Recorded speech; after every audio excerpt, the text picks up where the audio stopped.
Ceritanya. Pada suatu hari terjadi bencana di sebuah daerah. Karena hujan turun deras berkepanjangan, permukaan sungai pun semakin lama semakin naik dan akhirnya terjadilah banjir besar.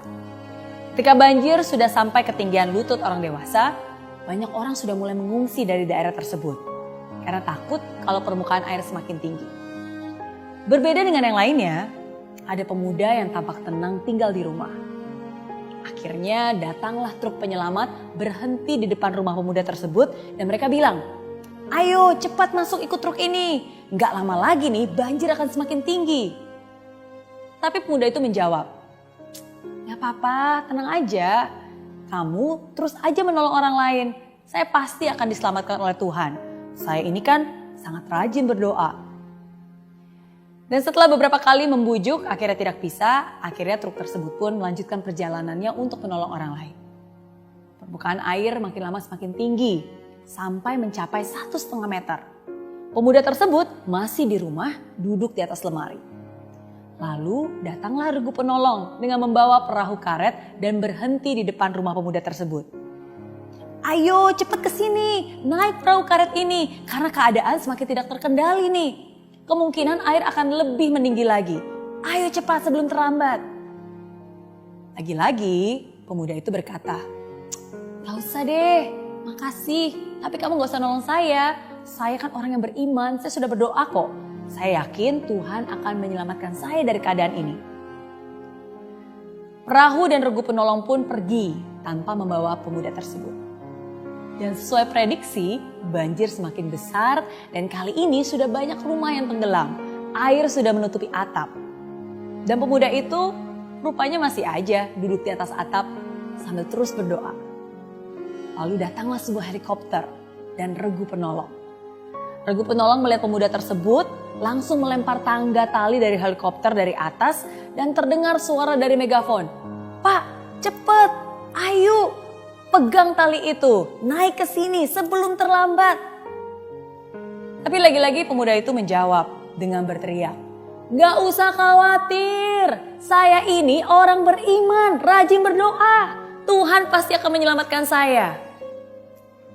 Begitu katanya. Dan ketinggian banjir semakin lama semakin naik dan akhirnya seluruh rumah di daerah tersebut terendam seluruhnya. Kamu mungkin bertanya, gimana ya nasib pemuda tersebut? Pemuda tersebut akhirnya mati tenggelam. Dan di alam kematian dia pun dihadapkan pada Tuhan. Nah, pemuda ini langsung protes. "Tuhan, aku sudah berdoa kepadamu, selalu ingat kepadamu. Tapi kenapa aku tidak Engkau selamatkan dari banjir itu?" Tuhan pun menjawab dengan singkat, "Aku selalu mendengar doa-doamu. Untuk itulah aku mengirimkan truk, perahu karet, dan terakhir helikopter. Tapi kenapa kamu tidak peduli? Kenapa kamu acuh?" Pemuda tersebut pun menangis. Dia merasa begitu bodoh bahwa dia tidak menyadari pertolongan itu. Tapi apa daya, semua sudah terlambat. Cerita tersebut bisa menjadi relevan dengan keadaan sekarang ini. Kadang sampai saat ini nih, masih saja ada beberapa orang yang acuh dan tidak peduli dan menganggap remeh. "Cuci tangan dong atau setidaknya pakai hand sanitizer lah. Ah, gak perlu, kan ada Tuhan. Percaya aja lah hidup mati di tangan Tuhan." Ketika ada teman bilang, "Jangan salaman dulu." Malah diledekin. "Ih, kok jadi orang takut amat sih? Kan ada Tuhan, gak usah takut." Ketika ada saudara dan himbauan yang mengatakan, "Jangan liburan dulu, gak perlu deh jalan-jalan, apalagi kumpul-kumpul orang banyak." Tapi masih ada beberapa orang yang menempis dan bilang, "Ih, gitu aja kok takut? Buktinya saya keluar juga gak apa-apa kok. Justru nih sekarang mumpung semua tiket hotel murah, enaknya jalan-jalan, mumpung masih muda, sehat pula. Gak apa-apa lah, ngapain juga takut? Kan ada Tuhan yang menjaga. Doa saya kuat kok, kamu aja kali yang imannya kurang kuat nih." Dan akhirnya begitu dia kena virus corona, baru dia protes. "Tuhan, kenapa Engkau tidak melindungi aku? Kenapa Engkau tidak menjawab doaku?" Siapa bilang Tuhan tidak menjawab? Mungkin Tuhan sudah memberikan pertolongan lewat teman-teman yang mengingatkan, lewat informasi, lewat pengetahuan yang dibagikan. Jadi di saat-saat seperti ini, jangan jadi orang acuh dan cuek. Jadilah orang yang bijak.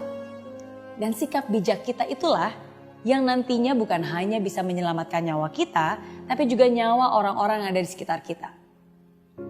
Be considerate, be responsible. Hargai juga orang-orang luar biasa yang memang harus tetap bekerja demi kelangsungan hidup kita.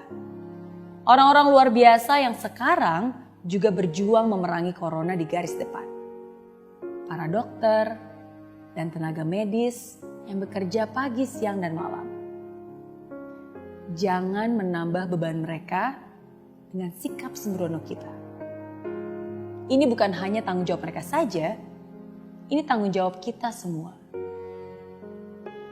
Let's hope for the best, but let's prepare for the worst. Jangan sampai sudah terkapar baru sadar. Lebih baik mencegah daripada menambah korban virus corona.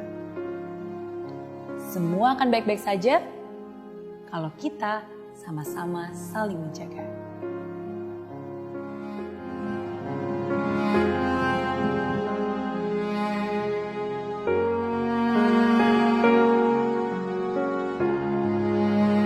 Di aplikasi Mary Riana tersedia lengkap video-video YouTube terbaru saya, artikel yang up to date, post inspirasi, koleksi merchandise, workshop dan seminar yang bisa kamu dapatkan free dan download sekarang juga gratis.